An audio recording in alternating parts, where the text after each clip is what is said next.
kamu dan semuanya kepada Allah yang menjelaskan dan saudara hamba yang akan mengenalkan. Dikuduskan kami semuanya dalam Kristus Tuhan kami sudah berdoa. Yang percaya katakan amin.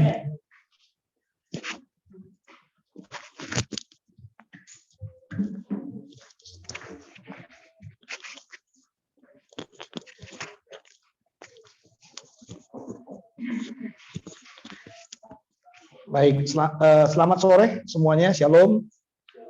Shalom. Ya, kita udah melewati libur yang singkat. Ya, saya katakan liburnya singkat saja, nggak usah lama-lama, karena tugas akhir menanti kita ya. Tugas akhir menanti kita, sehingga kita membuat libur itu ya cukup hanya beberapa saat saja, supaya lebih banyak kita konsen kepada skripsi kita. Baik. Dalam ibadah pembukaan ini, ibadah pembukaan semester genap ya 2021-2022, ya saya akan menyampaikan firman Tuhan dari Roma pasal 10. Mari kita lihat, sebenarnya kita akan lihat satu pasal ini semuanya ya. Roma pasal 10, kita baca ayat 1 sampai 3 saja. Ya, sekali lagi Roma pasal yang ke-10, kita baca ayat 1 sampai dengan ayat yang ketiga. Ya. Saya harap saudara-saudara boleh mendengarkan, saudara yang onsite dan saudara yang online juga boleh menikmati persekutuan ini bersama-sama. Ya, yang tidak hadir mungkin nanti rekamannya ditaruh di YouTube ya. Kalau sudah rekam ya, ya nanti rekamannya ditaruh di YouTube, boleh mengikuti dan mendengar juga. Baik, mari kita baca sama-sama Roma pasal 10 ayat 1 sampai dengan ayat yang ke-21. Demikian firman Tuhan. Saya baca 1 sampai 3 aja ya. Saudara-saudara, keinginan hatiku dan doaku kepada Tuhan ialah supaya mereka diselamatkan. Sebab aku dapat memberi kesaksian tentang mereka bahwa mereka sungguh-sungguh giat untuk Allah, tetapi tanpa pengertian yang benar. Sebab oleh karena mereka tidak mengenal kebenaran Allah dan oleh karena mereka berusaha untuk mendirikan kebenaran mereka sendiri, maka mereka tidak takluk kepada kebenaran Allah. Saudara, kalau saudara membaca ya menurut Louis Berkhof dalam bukunya Teologia Sistematika yang judulnya itu Doktrin Keselamatan, dia mengatakan begini, hanya ada dua kebenaran dalam dunia ini katanya. Yang pertama adalah kebenaran yang istilahnya itu kebenaran yang diusahakan oleh manusia, jadi manusia mengerjakan kebenaran itu dan terus mengerjakan kebenaran itu. Tetapi saudara, kebenaran itu menjadi kebenaran yang relatif saja. Jadi kebenaran itu menjadi benar karena kita mengatakan kebenaran itu benar. Seperti itu ya. Ya, jadi kebenaran itu kita kerjakan karena kita mengatakan kebenaran itu adalah kebenaran yang benar menurut kita. Tetapi saudara, yang kedua katanya, kata Louis Berkhof, dia katakan begini, ada kebenaran yang kedua yang disebut dengan kebenaran yang hakiki. Nah, ini dia ya, yang hakiki. Yang sumbernya sebenarnya bukan dari manusia itu. Tetapi manusia itu harus mencari kebenaran yang hakiki itu. Dan kebenaran yang hakiki itu dikatakan kebenaran itulah yang bersumber daripada Allah yang mampu menyelamatkan manusia yang berdosa itu. Nah, kita tahu saudara bahwa dalam keselamatan, ya dalam doktrin keselamatan atau dalam soteriologi itu, kita bisa memahami bahwa hanya kebenaran yang hakiki yang bisa membawa manusia yang berdosa itu kepada keselamatan. Jadi judulnya hari ini, judul khotbah kita dalam ibadah pembukaan ini adalah kebenaran yang menyelamatkan. Sekali lagi ya, kebenaran yang menyelamatkan. Nah, Bapak Ibu Saudara, siapa ya? Saya kemarin itu, kalau nggak salah di gereja, ada hamba Tuhan yang kami undang di gereja, lalu dia katakan, dia mengenal seorang pendeta, alumni dari satu STT, lalu pendeta ini baik sekali dengan dia. Tetapi saudara, tiba-tiba dia mendengarkan bahwa pendeta ini jadi mualaf. Waktu saya mendengar itu, saudara, saya agak tergelitik hati saya. Apa yang menyebabkan dia harus jadi mualaf? Gitu? Kalau orang bertemu dengan kebenaran yang hakiki dalam hidupnya, apakah kita harus meninggalkan iman percaya kita karena persoalan-persoalan hidup kita? Ya, Bagi saya secara pribadi saudara, adalah sebuah hal yang tidak masuk akal menurut saya. Kalau ada kita mahasiswa teologi atau kita hamba Tuhan yang karena persoalan-persoalan yang sifatnya sementara, lalu kita beralih dari kebenaran yang hakiki, kebenaran yang sesungguhnya, ya, yang sebenarnya sudah menyelamatkan kita, yang sebenarnya sudah membawa kita kepada kekekalan, yang nanti mungkin di masa yang akan datang itu menjadi bagian kita.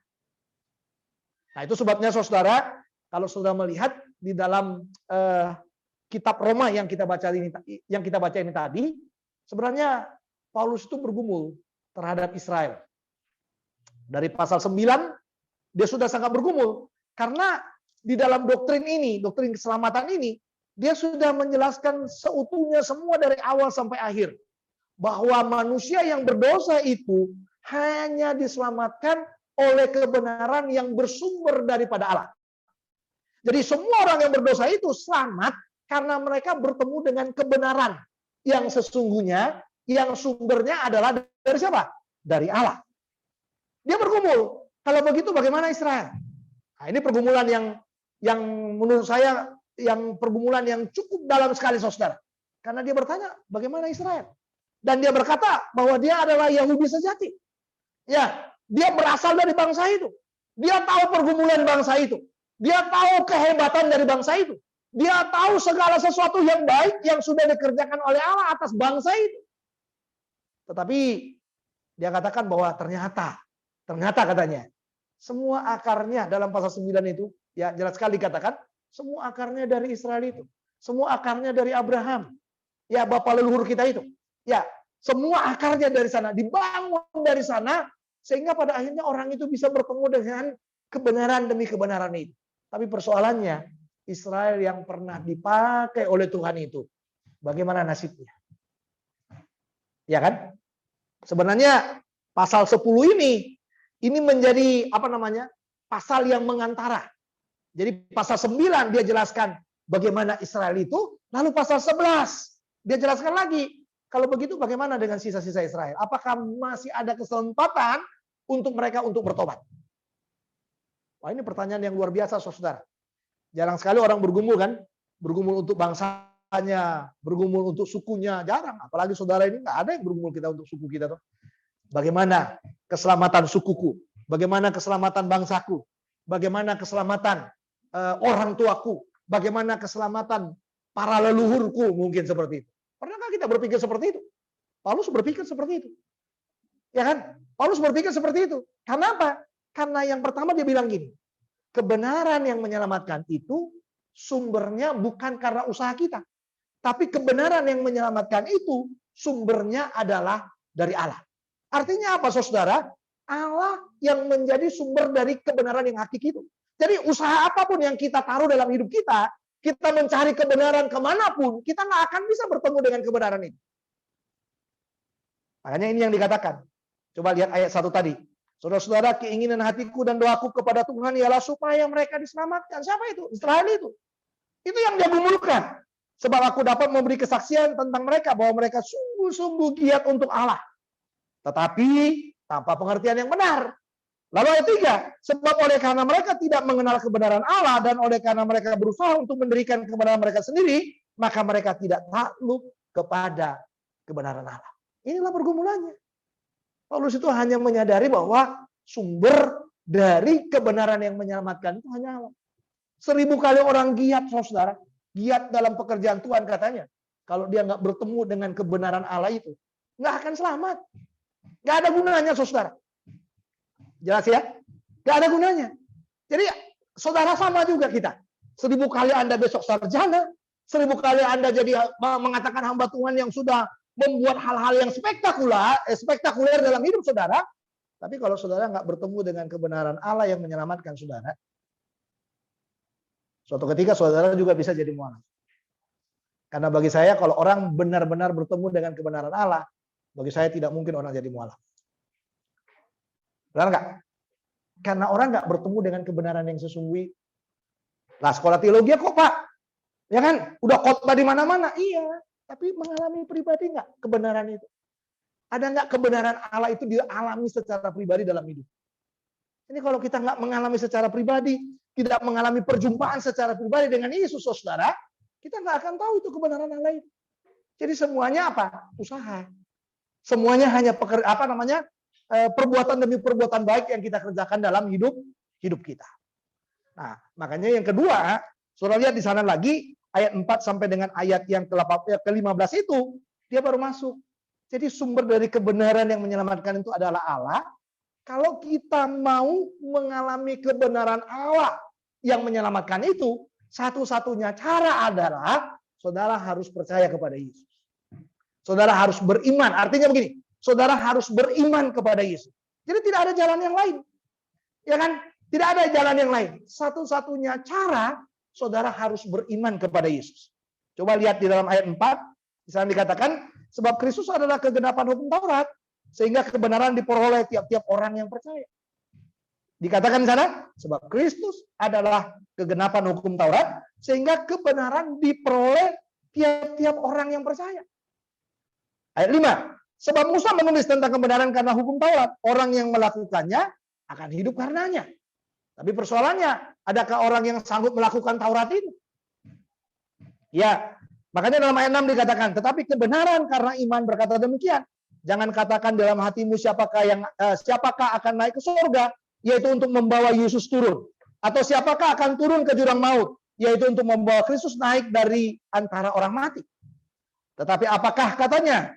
Ini firman itu dekat kepadamu, yakni di dalam mulutmu, di dalam hatimu. Itulah firman iman yang kami beritakan. Nah, ini susah. Firman itu dekat dengan kita. Dan orang yang percaya itu mengalami apa? Firman itu. Makanya dikatakan dekat dengan mulutmu dan di dalam hatimu, itulah firman iman. Jadi karena firman itulah orang bertemu dengan apa? Kebenaran itu. Makanya dikatakan di dalam ayat yang ke-9. Nah, ini yang paling penting. Sebab jika kamu mengaku dengan mulutmu bahwa Yesus adalah Tuhan dan percaya dalam hatimu bahwa Allah telah membangkitkan dia dari antara orang mati, maka kamu akan diselamatkan. Makanya pentingnya terima Yesus. Ya kan? Mengakui, menerima Yesus sebagai Tuhan dan ini dasarnya. Ya kan? Ini yang menjadi kebenaran yang menyelamatkan kita itu. Pada waktu kita mengaku bahwa Yesus adalah Tuhan dan dikatakan apa? Dan Allah telah membangkitkan dia dari antara orang mati, maka kamu akan diselamatkan. Sederhana iman Kristen itu, saudara. Ya kan? Gak usah pusing dengan iman Kristen. Banyak sekali orang mau berdebat. Ya. Banyak sekali orang mempertanyakan. Bahkan orang-orang yang mungkin bukan orang percaya, yang tidak mengerti Alkitab pun, mencoba untuk menggugah iman percaya kita itu. Ya nggak? Saya nggak tahu Anda mengikuti nggak perkembangan-perkembangan, Anda baca nggak? Anda lihat di YouTube nggak? Anda dengar di YouTube nggak? Ya, coba lihat. Hampir semua, saudara. Ya, yang nggak ngerti pun ya ngapain dia ngutak-atik Alkitab pun? Jelas ya? Buat apa dia mengutak-atik Alkitab orang? Tapi itu yang dikatakan. Supaya runtuh iman percaya kita itu. Karena iman kita itu hanya cukup untuk apa? Mengaku Yesus. Bahwa dia adalah Tuhan dan dia Allah telah membangkitkan dia dari antara orang mati katanya. Ya, maka kamu akan diselamatkan. Ayat 10. Karena dengan hati orang percaya. Ya, dan dibenarkan. Dan dengan mulut orang mengaku dan diselamatkan. Hati. Karena dengan hati orang percaya dan dibenarkan. Hati. Jadi pada waktu Yesus ada dalam tata hati kita, nah disitulah dikatakan kita dibenarkan. Dan pada waktu keluar dari mulut kita bahwa Yesus itu adalah Tuhan dan kita percaya kepadanya, nah itu yang dikatakan bahwa kita akan diselamatkan. Karena kitab suci berkata barang siapa yang percaya kepada dia tidak akan dipermalukan. Sebab tidak ada perbedaan antara orang lain, orang Yunani dan lain sebagainya, saudara. Jadi jelas sekali di sini. Satu-satunya cara memperoleh kebenaran yang menyelamatkan itu adalah percaya kepada Yesus. Amin. Percaya kepada Yesus. Bapak masih meragukan nggak percaya saya? Tergantung saudara. Saudara yang tahu imanmu. Amin. Amin. Saudara yang tahu imanmu itu saudara yang tahu. Jadi kalau saudara tahu sejauh mana iman pengakuan saudara kepada Tuhan itulah yang menyelamatkan saudara. Ya enggak? Coba lihat penyamun yang di kiri kanan Yesus itu. Sederhana kan? Apa yang dikatakan salah satu penyamun itu? Yesus, nanti kalau engkau datang sebagai raja, ingatlah akan aku. Yesus katakan apa? Hari ini engkau telah bersama-sama dengan aku di itu karena apa? Percaya. Yang sebelahnya belagu. Udah disalib masih sok preman tuh. Ya, padahal pendosa besar, tapi masih menganggap bahwa ada kekuatan dan mungkin dari perbuatan-perbuatan yang pernah dia lakukan dalam hidup. Tapi yang satu hanya bilang apa? Yesus, kalau engkau datang nanti sebagai raja, ingatlah akan aku. Tapi Yesus katakan apa? Hari ini engkau bersama-sama dengan aku di Firdaus. Sama. Kalau kita percaya kepada Yesus, hari itu juga terjadi keselamatan itu. Tidak pakai proses. Ya enggak pakai proses. Enggak nunggu nanti ada setan apa yang ngikatnya sehingga dia belum selamat. Gitu. Udah selamat. Tapi perbuatan-perbuatan setan itu perlu diapain? Dilucuti dari hidupnya. Bahkan nanti kalau saudara lihat lebih lebih ekstrim lagi. Teologi dari Paulus itu berkata apa? Semua dosa kita di masa lalu katanya. Karena percaya kita telah dipakukan di atas kayu salib. Benar nggak? Jadi nggak ada yang diragukan dalam hidup ini saudara. Orang percaya itu, kita aja yang sebenarnya apa? Tidak percaya dengan apa yang kita percaya. Kan repot ya saudara ya. Kalau ada orang percaya, dia tidak percaya dengan apa yang dia percaya. Kalau saya percaya dengan apa yang saya percaya. Nah itulah yang mendorong kita untuk apa? Untuk bergerak terus bersama dengan Tuhan. Nah, jadi kebenaran yang menyelamatkan itu hanya karena percaya kita kepada Tuhan. Kita miliki itu dan kita menjadi orang yang diselamatkan karena percaya kita kepada Tuhan Yesus. Jadi jangan coba-coba saudara mengukur keselamatan itu dari apa? Dari usaha kita. Saya beberapa waktu yang lalu ya, kadang-kadang agak lucu, orang Kristen tuh agak lucu. Ya, saya tahu. Ya, tiba-tiba dia bilang, "Oh, Tuhan sudah menyiapkan tempat bagimu di sorga," katanya. Padahal saya tahu orang itu nggak pernah bertemu dengan Yesus. Ya kan?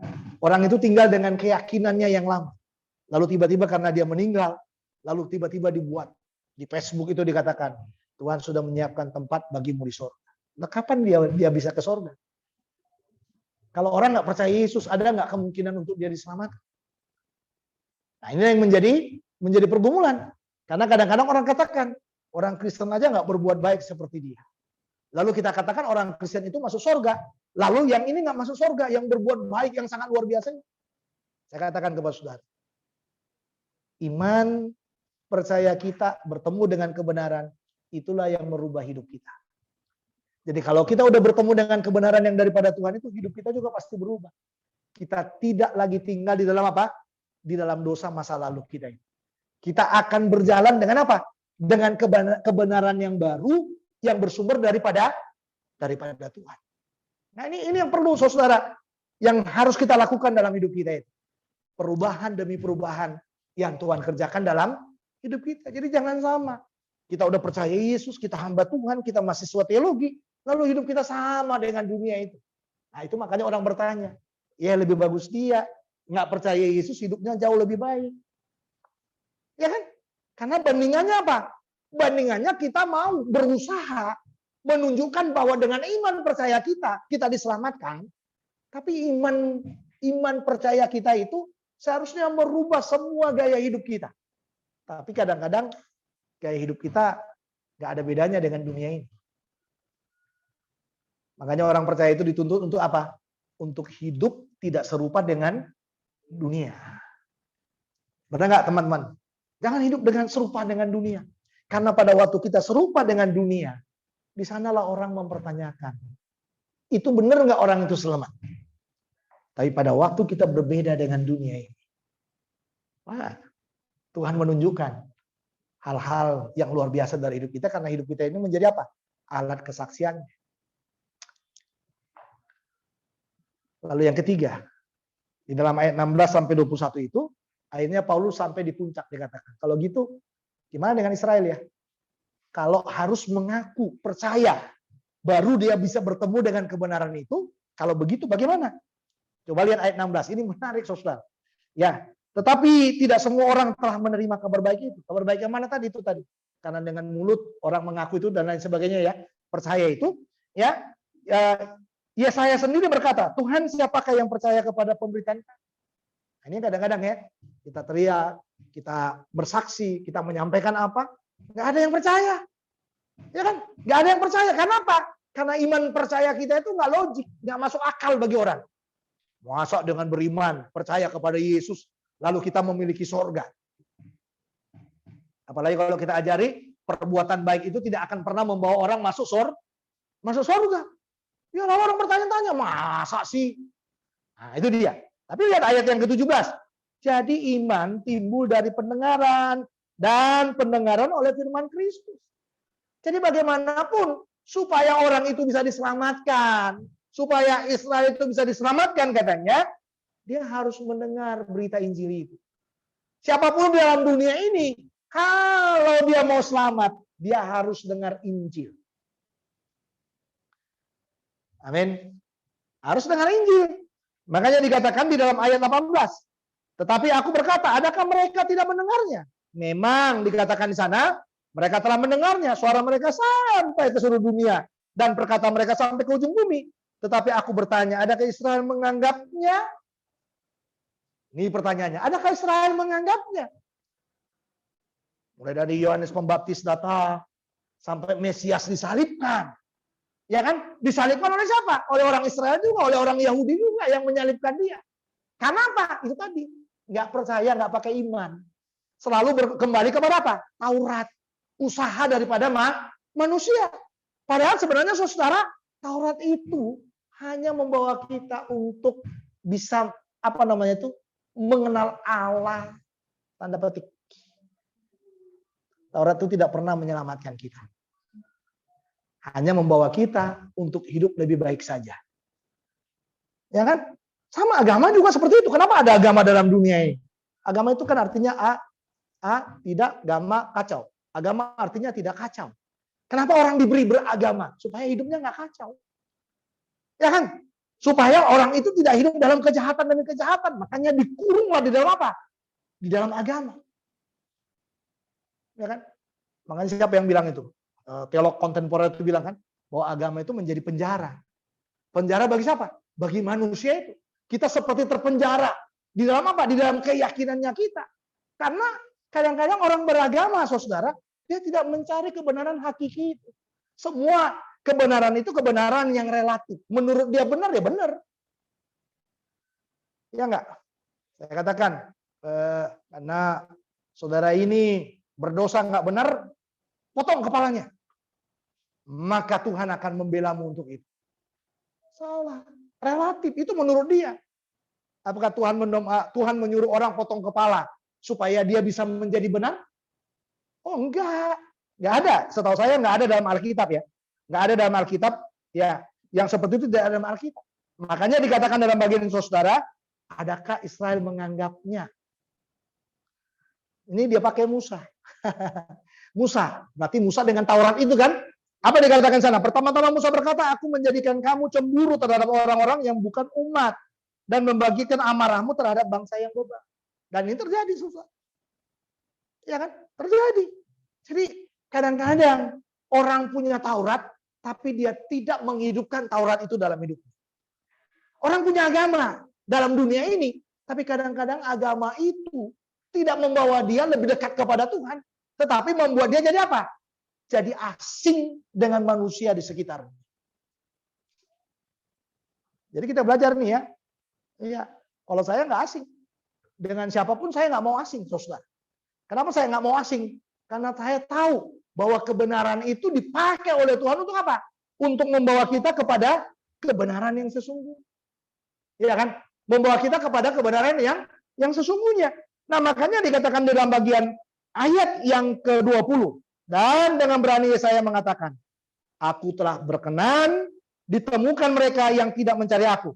Aku telah menampakkan diri kepada mereka yang tidak menanyakan aku. Sampai puncaknya 21 katakan. Tetapi tentang Israel ia berkata, sepanjang hari aku telah mengulurkan tanganku kepada bangsa yang tidak taat dan yang membantah. Berarti Tuhan menunggu pertobatan kan? Tuhan menunggu pertobatan Israel ini. Tuhan menunggu pertobatan dari setiap orang yang mencari Tuhan itu. Lepas dari konsep pilihan, ya kan? Dalam penentuannya Tuhan yang kita tidak tahu, mau nggak mau kita harus tetap bagaimana? Memberitakan Injil itu. Ya kan? Ada pilihan Tuhan yang kita tidak tahu. Siapa orangnya? Tapi bagaimanapun proklamnya, proklamasinya adalah apa? Adalah pemberitaan Injil. Ya nggak teman-teman? Adalah pemberitaan Injil. Jadi kalau kita tidak memberitakan Injil, nah ini kata kuncinya ya. Kalau kita tidak memberitakan Injil, maka tidak ada yang didengar. Makanya orang itu harus mendengar. Sederhana saja, beritakan aja Injil supaya dia mendengar. Supaya itu menjadi apa? Menjadi gong yang mengklik hatinya. Kalau dia orang pilihan Tuhan, dia akan merespon dengan itu. Makanya dalam pemberitaan Injil itu nggak usah susah-susah. Anda harus berdebat kiri kanan, Anda harus capek. Ya kan? Seolah-olah mempertahankan iman percaya kita. Tapi ternyata dia bukan orang pilihannya Tuhan. Ribet nggak? Ya ribet. Ya kan? Karena bagaimanapun orang pilihannya Tuhan itu pasti apa? Pasti akan mendengarkan Injil. Makanya itu yang dikatakan oleh Paulus dalam bagian ini. Allah itu menunggu pertobatannya. Bukan hanya Israel, tapi seluruh dunia ini. Allah menunggu pertobatannya. Dan siapakah yang bisa menobatkannya? Hanya kita orang percaya yang dipakai menjadi saluran untuk mengatakan Injil itu kepada orang-orang yang tidak percaya. Jadi saudara, ya jangan malas untuk menginjil. 1000 kali Anda sudah mau lulus, ya sedang mengerjakan skripsi, jangan lupa untuk menginjil. Amin. Ini tugas kita semester ini. Selain Anda bergumul dengan pekerjaan yang begitu banyak itu saudara, Anda jangan pernah melupakan memberitakan Injil. Dengan cara yang sederhana mungkin. Tidak terlalu pinter, tidak terlalu hebat, tidak terlalu teologis, tidak terlalu tidak terlalu teori banget. Hanya cukup mengatakan, Yesus adalah Tuhan. Di luar itu, tidak ada keselamatan yang bisa dipakai. Sederhana saja. Kenapa? Allah akan mengklik telinganya yang mendengar itu. Supaya hatinya tergugah untuk bisa mencari keselamatan yang sesungguhnya. Kalaupun ditolak, ya nggak apa-apa. Amin. Kalaupun ditolak, ya nggak masalah. Nggak usah jadi patokan, jadi ambisi yang besar. Kira-kira sekian orang harus saya jangkau. Enggak. Tuhan itu tidak ngajari kayak gitu. Tuhan itu ngajari beritakan Injil. Selamat atau tidak selamatnya dia siapa yang menentukan? Roh Kudus yang menggedor hatinya. Dia selamat atau tidak selamat? Dia orang pilihan atau bukan orang pilihan, saudara? Yang bisa menggedornya hanya Roh Kudus. Mungkin jangan katakan juga, oh dia bukan orang pilihan karena dia menolak. Belum tentu juga. Ada waktu Tuhan juga kan? Harus sabar juga. Ada waktunya Tuhan. Tapi kalau sampai akhir hidupnya, udah berkali-kali dia mendengar berita Injil itu, tetapi tetap dia menolak kebenaran dari Injil itu, saudara. Berarti dia bukan orang pilihan. Sederhana. Dan menginjil itu sederhana. Menurut saya, menginjil itu sederhana. Yang pertama, hidupku. Dalam hidupku harus terpancar kebenaran Allah. Yang kedua, mulutku harus berani berbicara. Nah makanya itu yang dikatakan kalau saudara lihat di dalam ayat yang keberapa itu?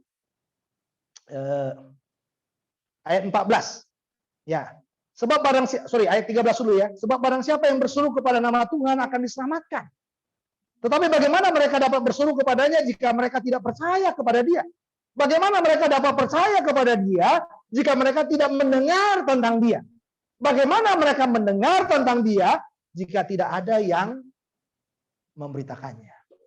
Tuh gendangnya, kata orang Batak, gendangnya kayak gitu.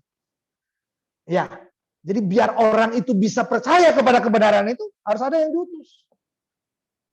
Karena nggak mungkin orang percaya kalau nggak ada yang ngomong. Jadi Anda itu cuma dipakai ya, saya dan saudara itu Tuhan tuh cuma pakai sederhana saja. Apalagi yang saudara-saudara kita yang sedang di PPL ini, ya. yang sedang di PPL ini. Tuhan pakai kita sederhana saja. Kita hanya go untuk menyampaikan apa? Kebenaran yang hakiki, kebenaran yang pertama tadi yang bersumber dari Allah itu. Supaya apa? Supaya dia bisa beriman, bisa percaya kepada Yesus. Hanya itu aja tugas kita. Nggak ada yang lain, saudara. Nggak ada yang berlebihan. Ya kan? Nggak ada yang berlebihan. Saya dibesarkan di sekolah teologi yang punya target. Targetnya zaman itu cukup apa namanya? Cukup menantang. Karena syaratnya harus ada sekian. Orang yang bertobat, kalau kamu mau jadi sarjana. Dilatih. Ya kan? PI dilatih, semuanya dilatih. Bagaimana cara menyampaikan Injil dengan baik. Tapi saudara, seterampil-terampilnya kita, Roh Kudus yang akhirnya harus menggedor hati orang. Kita hanya bisa menyampaikan sesuatu yang sederhana saja. Amin. Yang sederhana saja. Anda mau punya teori apapun, saudara, kalau Roh Kudus tidak mengklik hati orang, dia tetap tidak percaya kepada Yesus. Jadi, mari kita pakai waktu kesempatan yang sempit ini di tengah-tengah tugas kita yang begitu banyak. Jangan lupa bersaksi kepada banyak orang. Bersaksi setiap pagi, mungkin kepada orang yang lewat, orang-orang di sekitar kita dengan pendekatan-pendekatan yang kita buat. Mari bersaksi supaya orang itu bisa mendengar Injil dan supaya dengan dia mendengar hatinya terbuka dan dia bisa mengalami keselamatan yang daripada Tuhan itu. Terpujilah Tuhan. Ya, 3 hal ini mari kita ingat bahwa kebenaran yang menyelamatkan itu sumbernya dari Allah. Kebenaran yang menyelamatkan itu hanya bisa kita dapatkan lewat percaya kita kepada Yesus. Lalu yang ketiga, ya kan? Kebenaran yang menyelamatkan itu tergantung kepada respon kita untuk menerimanya dan juga memberitakannya kepada orang lain. Kenapa? Karena Allah menunggu pertobatan orang-orang berdosa itu. Mari kita berdoa. Bapa, terima kasih buat firman-Mu. Kami percaya betapa mulianya Engkau, betapa agungnya Engkau, betapa luar biasanya Engkau. Kau Tuhan, Bapa kami yang mempunyai kebenaran yang menyelamatkan. Sumbernya daripada-Mu, kami hanya dituntut untuk percaya saja. Bukan hanya untuk percaya, tapi kami harus belajar memberitakannya juga. Bukan sekedar kami mengalaminya, tapi kami juga harus berbagi kepada mereka yang belum mendengarkan kebenaran Injil itu. Tuhan, kami mau kebenaran Injil itu melekat dalam diri kami, melekat dalam mulut kami, melekat dalam hati kami, supaya tidak ada celah bagi kami untuk kami bersantai dalam hidup ini. Dengan melekatnya itu, kami mau percaya bahwa Roh Kudus mendorong kami untuk terus memberitakannya dan membawanya kepada banyak orang yang ada di sekitar kami. Berkati semua mahasiswa, dosen pada semester ini dalam semua tugas-tugas pembimbingan yang ada. Tuhan akan tolong kami supaya kami boleh meneliti dengan baik dan kami bertemu lagi dengan kebenaran-kebenaran yang baru yang bersumber daripada Allah kami yang sudah menyelamatkan kami. Terima kasih, terpujilah nama-Mu. Dalam Kristus Tuhan kami sudah berdoa. Semua yang percaya katakan amin. Saya kembalikan kepada pemimpin pujian.